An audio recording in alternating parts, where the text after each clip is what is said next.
Hello students, welcome to my channel NCERT expert.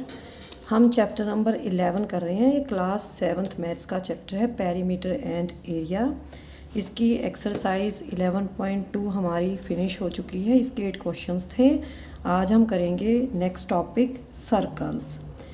A racing track is semi circular at both the ends. ये यहाँ पे figure दिखा रखी है 11.27। हम पेज नंबर 217 कर रहे हैं। तो ये जो फिगर है 11.27, यहाँ पे एक सर्कुलर ट्रैक दिखा रखा है, सेमी सर्कुलर है। यहाँ पे ये दोनों एंड्स पे, किनारों पे सेमी सर्कुलर है और बाकी जो बीच में वो बिल्कुल स्ट्रेट है। A racing track is semi circular at both the ends. Can you find the distance covered by an athlete.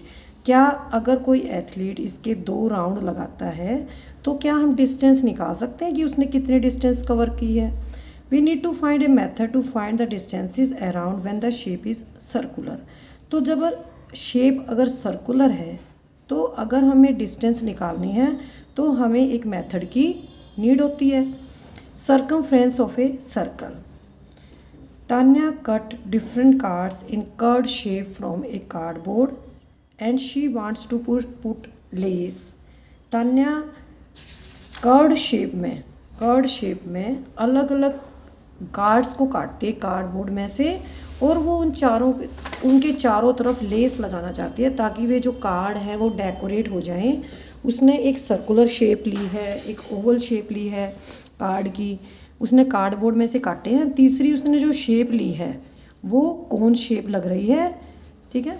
What length of the less does she require for each. तो इन figures के चारों तरफ उसको लगाने के लिए कितनी लेस की नीड होगी। You can not measure the curves with the help of A ruler. तो अगर हम स्केल की हेल्प से नापें तो हम इनको नहीं नाप सकते कि उसको कितनी लेस चाहिए, क्योंकि ये जो फिगर्स हैं ये स्ट्रेट नहीं है। तो हम क्या कर सकते हैं, हम क्या करेंगे, here is a way to find the length of the lace required for the shape. हमारे पास एक मेथड है जिससे हम लेस की लेंथ निकाल सकते हैं कि उसको तान्या को कितनी लेस खरीदनी पड़ेगी। Mark a point on the edge of the card. जो हम एक कार्ड लेंगे उसके एज पे हम एक निशान लगा देंगे। And place the card on the table. और उस कार्ड को मेज के ऊपर रख लेंगे। Mark the position of the point on the table. और टेबल के ऊपर भी हम उस पॉइंट की जो पोजीशन है उसको मार्क कर लेंगे। Now roll the circular card on the table along a circular line. अब यहाँ से लेकर, जैसे यहाँ ए पॉइंट से स्टार्ट किया है तो हम इसके ऊपर भी एक निशान लगा देंगे, ठीक है। और जो हमारा कार्ड है उसके ऊपर भी एक निशान लगा देंगे। उस कार्ड को हम रोल करेंगे इस तरह से, ठीक है।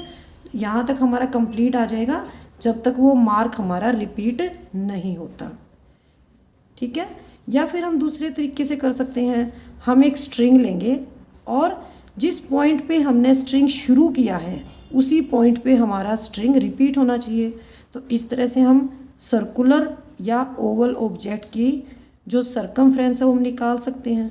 तो सर्कमफ्रेंस क्या होती है, distance around a circular region. जो कोई भी सर्कुलर रीजन होता है उसके चारों तरफ के डिस्टेंस को हम क्या बोलेंगे, सर्कमफ्रेंस बोलेंगे, ठीक है। Now you can find the distance covered by an athlete on the track by this method. लेकिन हम इस मेथड से एथलीट जो डिस्टेंस कवर करता है सेमी सर्कुलर ट्रैक पे या सर्कुलर ट्रैक पे, हम इस मेथड से नहीं निकाल सकते, ठीक है। तो ये मेथड बहुत ही डिफ़िकल्ट है। ना हम इसमें कोई स्ट्रिंग यूज़ कर सकते हैं और ना ही हम इस तरह से कोई जो रोल करके जो दिखा रखे हैं कार्ड्स, इस मेथड को यूज़ कर सकते हैं। तो इसके लिए हमने क्या करना पड़ेगा, वी नीड सम फार्मूला। इसके लिए हमें एक फार्मूले की नीड होगी, ठीक है। Consider the following table. यहाँ पर एक टेबल दिखा रखी है। Draw 6 circles of different radii and find their circumference. तो ये जो टेबल है ये क्या शो करेगी, इसके अंदर सर्कमफ्रेंस का और डायमीटर का हमें रिलेशन पता चलेगा। जैसे सबसे पहले हमने एक सर्कल ड्रॉ किया, उसका रेडियस है 3.5 सेंटीमीटर, ठीक है। तो डायमीटर डबल होता है, 7 सेंटीमीटर हो जाएगा। सर्कमफ्रेंस हमने स्ट्रिंग से नापनी है, धागे से नापनी है। जिस पॉइंट से शुरू करना है उसी पॉइंट पे धागा दोबारा से आना चाहिए। तो ये है हमारी 22 सेंटीमीटर। अब हमें डायमीटर और सरकमफ्रेंस का रेशियो निकालना है, ठीक है। सरकमफ्रेंस 22, डायमीटर कितना है 7, तो ये आ जाएगा हमारा रेशियो, काट देंगे 3.14 आएगा। सेकंड जो हम सर्कल बनाएंगे उसका रेडियस होगा 7 सेंटीमीटर, तो डायमीटर डबल हो जाएगा 14, और हमें स्ट्रिंग से यूज़ किया रेडियस, उसका हमने सरकमफ्रेंस मापना है, ये हो जाएगा 44 सेंटीमीटर, ठीक है। अब हमें क्या करना है, सरकमफ्रेंस और जो डायमीटर है उसका रेशियो निकालना है। सरकमफ्रेंस है 44 और डायमीटर है 14, ये आ जाएगा 3.14। अब हमें थर्ड केस में क्या लेना है, जो रेडियस है वो 10.5 सेंटीमीटर हो जाएगा। फोर्थ में 21 सेंटीमीटर का रेडियस लेना है।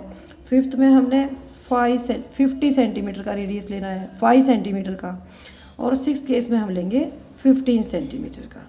तो यहाँ पे हमने 6 अलग अलग रेडियस लेके सर्कल बनाने हैं और स्ट्रिंग से हमने उनकी सरकमफ्रेंस को मापना है, और उसके बाद क्या करना है, सरकमफ्रेंस और डायमीटर का हमने रेशियो निकालना है।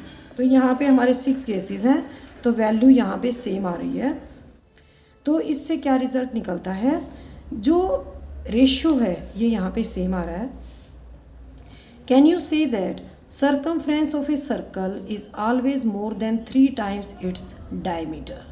तो यहाँ पे हम क्या रिज़ल्ट निकालते हैं, जो सरकमफ्रेंस होती है किसी भी सर्कल की वो डायमीटर से 3 टाइम्स होती है और उससे भी थोड़ी सी ज़्यादा होती है। दिस रेशियो इज़ कांस्टेंट, जो ये रेशियो हमारा ये हमारा कांस्टेंट है सरकमफ्रेंस और डायमीटर का। तो इसको हम रेशियो को पाई से डिनोट करते हैं, और इसकी वैल्यू हमारी यहाँ पे क्या आ रही है, 3.14 आ रही है। इसको हम इस तरह से भी लिख सकते हैं 22/7, ठीक है। So we can say that circumference upon diameter is equal to pi. See यहाँ पे सरकमफ्रेंस है, डी यहाँ पे डायमीटर है, और पाई एक कांस्टेंट है, ठीक है। तो हम अगर निकालना चाहें इस फार्मूले को यूज़ करके, अगर हम वैल्यूज़ निकालना चाहें तो निकाल सकते हैं। पाई की वैल्यू अगर हमें दे रखी है, डायमीटर की वैल्यू दे रखी है, तो हम सरकमफ्रेंस निकाल सकते हैं। तो सरकमफ्रेंस का फार्मूला क्या आ जाएगा, पाई डी आ जाएगा, ठीक है। तो हमने क्या किया, यहाँ पे सरकमफ्रेंस का फार्मूला निकाल लिया कि कैसे निकालते हैं सरकमफ्रेंस, पाई डी। और डायमीटर क्या होता है, रेडियस का डबल होता है, तो D is equal to 2r। अब यहाँ पे डी की जगह हम 2r लगा देंगे, तो ये हो जाएगा हमारा पाई 2r 2πr। तो अब हमें पता चल गया कि जो हमारा सरकमफ्रेंस का फार्मूला होता है 2πr वो कैसे आया। अब हम करेंगे कुछ एग्जाम्पल्स इसके। What is the circumference of a circle of diameter 10 centimetre. Pi की वैल्यू हमें दे रखी है 3.14, ठीक है। डायमीटर दे रखा है 10 सेंटीमीटर। सरकमफ्रेंस हम निकाल सकते हैं पाई डी के फार्मूले से निकाल सकते हैं, या 2πr के फार्मूले से। तो पाई डी के फार्मूले से भी निकाल सकते हैं। 3.14 इंटू 10 ये हो जाएगा हमारा 31.4 सेंटीमीटर। तो हमने पाई की वैल्यू जो हमारी दे रखी है क्वेश्चन के अंदर वही यूज़ करनी है। Example number 13, what is the circumference of a circular disc of radius 14 centimetre. Pi की वैल्यू यहाँ पे 22/7 यूज़ करनी है, और हाँ यहाँ पे हमने रेडियस यूज़ करना है। तो रेडियस जब दे रखा है तो सरकमफ्रेंस के लिए हम फार्मूला यूज़ करते हैं 2πr, 2 इंटू 22/7 इंटू 14, यह आ जाएगा हमारा 88 सेंटीमीटर। नेक्स्ट है हमारा example 14, radius of a circular pipe is 10 centimetre. What length of a tape is required to wrap once around the pipe. जो सर्कुलर पाइप है उसका रेडियस दे रखा है 10 सेंटीमीटर। अब हमें क्या करना है, जो पाइप है उसके चारों तरफ हमने टेप लगानी है, तो हमें कितनी टेप चाहिए, तो इसके लिए हमने क्या करना है, सरकमफ्रेंस निकालनी है। तो सरकमफ्रेंस का फार्मूला होता है 2πr, ठीक है। तो 2 इंटू यहाँ पे 3.14 यूज़ करनी है वैल्यू, आर की वैल्यू लगा देंगे, यह आ जाएगा 62.8 सेंटीमीटर।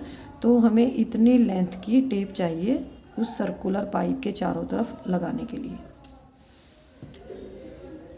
अब example number 15, find the perimeter of the given shape. हमें एक शेप दे रखी है, उसका हमने पेरीमीटर निकालना है।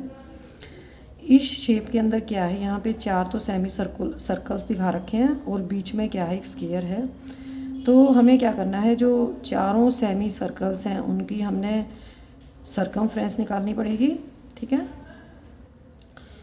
तो जो ये यहाँ पे जो पेरीमीटर दे रखा है, जो डायमीटर दे रखा है वो कितना है, 14 सेंटीमीटर है। ठीक है, तो circumference of the circle pi D इसकी वैल्यू से निकाल सकते हैं। पाई हमें दे रखी 22/7। तो यहाँ पर हमारे कितने सर्कल्स बनेंगे, 1 2 3 4 सेमी सर्कल्स हैं, तो हमारे यहाँ पे 2 सर्कल्स बनेंगे। ठीक है, तो पाई डी, ठीक है, इसको हम इस तरीके से भी निकाल सकते हैं। यहाँ हमारे पास केवल 2 सर्कल्स हैं कंप्लीट। ठीक है, तो ये हो जाएगा हमारा 2 पाई डी। ठीक है, ये हो जाएगा 2 × 22/7 × 14, 7 2 ज़ा 24, यह आ जाएगा हमारा 88 सेंटीमीटर स्क्वायर। ठीक है, और अगर आप इसको अलग अलग निकालना चाहें तो आप इस बुक के मेथड से कर सकते हैं। एक सेमी सर्कल की निकाल रखी है, सर्कल की क्या होती है, पाई डी होती है, और सेमी सर्कल की 1/2 पाई डी हो जाएगी। तो एक सेमी सर्कल की निकाल लेंगे 1/2 पाई और डी 22, और 4 सेमी सर्कल्स हैं तो 4 से मल्टीप्लाई कर देंगे। या इस तरीके से निकाल सकते हैं, इसके अंदर काउंट करेंगे 4 सेमी सर्कल हैं तो सर्कल कितने हैं, 2 हैं, तो 2 पाई डी। एक का निकालना होता है तो पाई डी करते, 2 सर्कल्स का निकालना है तो 2 पाई डी कर देंगे, और ये आ जाएगा 88 सेंटीमीटर स्क्वायर। अब बीच में क्या बच गया हमारा, ठीक है, तो बीच में हमारा जो बच जाएगा उसकी हमें नीड नहीं है, हमें सिर्फ इसका पेरीमीटर निकालना है। ठीक है, ये जो चारों तरफ ये बाउंड्री जो दिखा रखी है रेड कलर से, सिर्फ आपको यही निकालना है, क्योंकि इसमें हमें क्वेश्चन में साफ लिख रखा है कि हमें पेरीमीटर निकालना है। और पेरीमीटर क्या होता है, चारों तरफ का जो एरिया, ये जो लाइन दिख रही है ये वाला निकालना होता है। Now example number 16। Sudhanshu divides a circular disc of radius 7 centimetre into 2 equal parts. एक सर्कुलर डिस्क है, उसके 2 पार्ट बना दिए उसने इस तरह से। ठीक है, इक्वल पार्ट्स किए हैं। Perimeter of each semi circular disc, तो एक जो सेमी सर्कुलर डिस्क है उसका पेरीमीटर निकालना है। ठीक है, तो पेरीमीटर निकालने के लिए क्या करना पड़ेगा, ये जो हाफ सर्कल है या सेमी सर्कल बोल सकते हैं, इसका इसकी सरकमफ्रेंस निकलेगी और उसके अंदर हम इस डायमीटर को ऐड कर देंगे। ठीक है, to find the perimeter of semi circular disc we need to find circumference of semi circular shape और सेकंड इसका डायमीटर। रेडियस दे रखा है 7। अब हम सरकमफ्रेंस निकालेंगे, सर्कल की 2 पाई आर होती है और सेमी सर्कल की हो जाएगी, इसको 2 से डिवाइड कर देंगे, पाई आर हो जाएगी। पाई कितना यूज़ करना है, 22/7, 22/7 × 7, 7 से ये 7 कट गया, 22 सेंटीमीटर बच गई। ठीक है, डायमीटर कितना है, रेडियस का डबल हो जाएगा, ये 7 है तो पूरा कितना हो जाएगा, 14 हो जाएगा। 22 + 14, ये एक सेमी सर्कुलर डिस्क जो है इसका पेरीमीटर आ जाएगा। नेक्स्ट टाइम मैं आपको कराऊंगी एरिया ऑफ सर्कल। अगर वीडियो अच्छी लगी है तो लाइक करें और NCERT एक्सपर्ट को सब्सक्राइब करें। थैंक यू बच्चों।